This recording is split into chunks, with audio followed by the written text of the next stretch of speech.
Hey everyone, hope everyone's doing good today. I'd say the sun is shining, but it is not.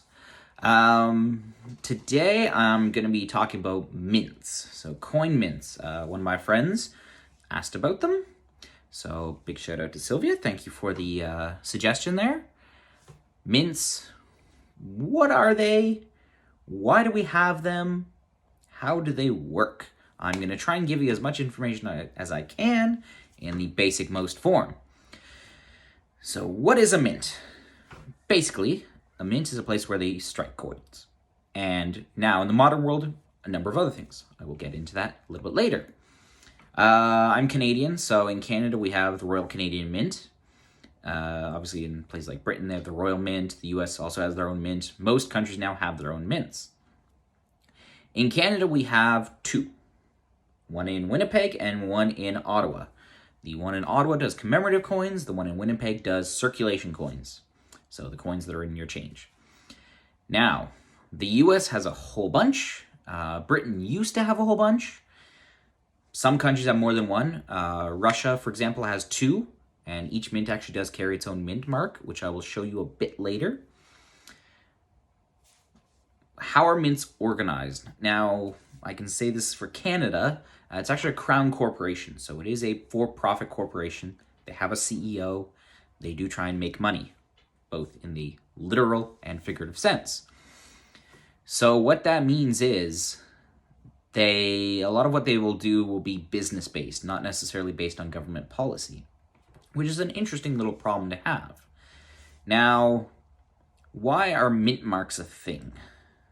So if you look on some coins, Canadian coins do not have mint marks because we only have the one mint that actually makes circulation coinage, so we don't need it.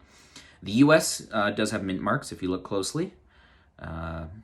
Russia has mint marks because, again, I said there's two mints there, one in Moscow, one in St. Petersburg.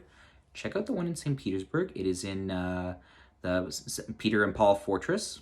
It's a beautiful building. They do a lovely tour. I highly recommend it. There you go. There's your travel tip for the day. Anyway, yeah, mint marks. What's the point of them? Now, you have to put yourself back in time for a minute there. Now, mints are like these giant buildings with conveyor belts and thousands of employees, and it's like a big industrial thing. But back in the day, so let's go way back, mints were small.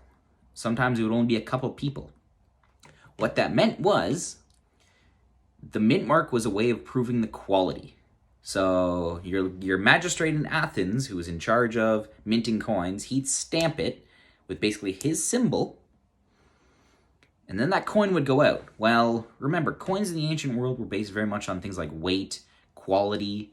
So if the magistrate in Athens, somebody realizes that they're all light or the silver quality is not good, they can actually trace it back to that individual who struck the coin.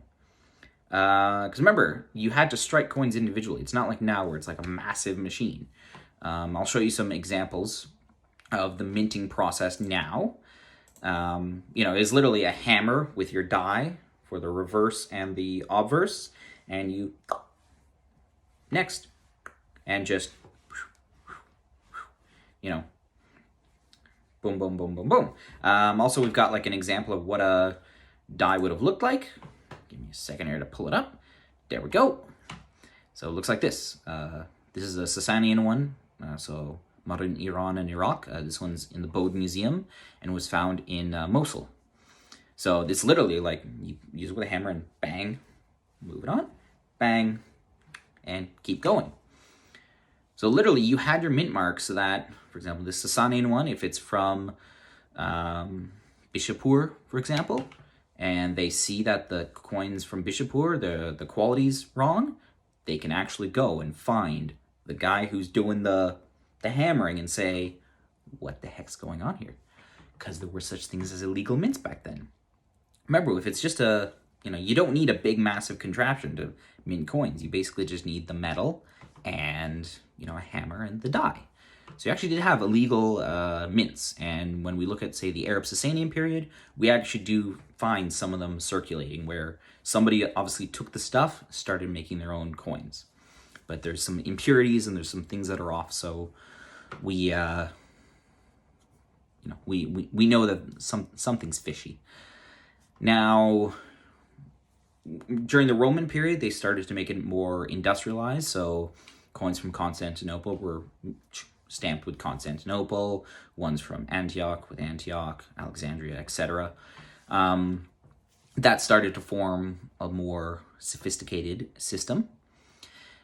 That then leads us eventually into what we have now, where you have like the US, where it's literally millions, if not billions, of coins produced every year. They all have either a P or a D, usually. Pennsylvania and Delaware are the two main mints there. Or, again, like I've said, Russia, where you have St. Petersburg, this one here, or Moscow, this one here. So you can see there, it's very small. If you're not looking for it, you wouldn't know that it's there. So, yeah. So that's what mint marks are for. They've been a quality assurance tool for literally over 2,000 years. Now, what else do mints do? Obviously, back in the day, it would have just been coins, but now they're actually more. Because remember, I said they're often for profit. Did you know there's actually hundreds of countries that have used Canada's mint to produce their coinage? Australia at one point did. A lot of Commonwealth countries have at various points. A lot of countries that they're, not to say poorer, but maybe they don't have the equipment to do it, they will hire out another country to do it. So England has done that. For example, the Birmingham Mint, which was a for-profit organization, used to do a lot of the coins for India, parts of Africa, Asia, because they had the minting presses, so they would pay a fee and they'd use their mint, and then they'd send the coinage. Oman as well used to use the Birmingham Mint. So it's a for-profit company. Now, obviously, like if you look at the Royal Canadian Mint, a country will say, we want to produce some silver coins, and they need to be of this quality because it's for the anniversary of the reign of so-and-so. They will go, okay, it'll be this much, you'll get this many coins. Voila. Now, obviously, you have things even like, Olympic medals, medals for soldiers. That's all the mint. That's a lot of what they do. And plus, you have your collector's coins, which we all love. Everybody loves collector's coins. Everybody, whether you admit it or not. Yeah, those are some things the mint do. Again, this has just been a very brief overview. There's entire books on this stuff. I own several of them. If you want to know more, ask away, and I will try and answer. So I hope that clarifies a few things for you. Bye-bye for now.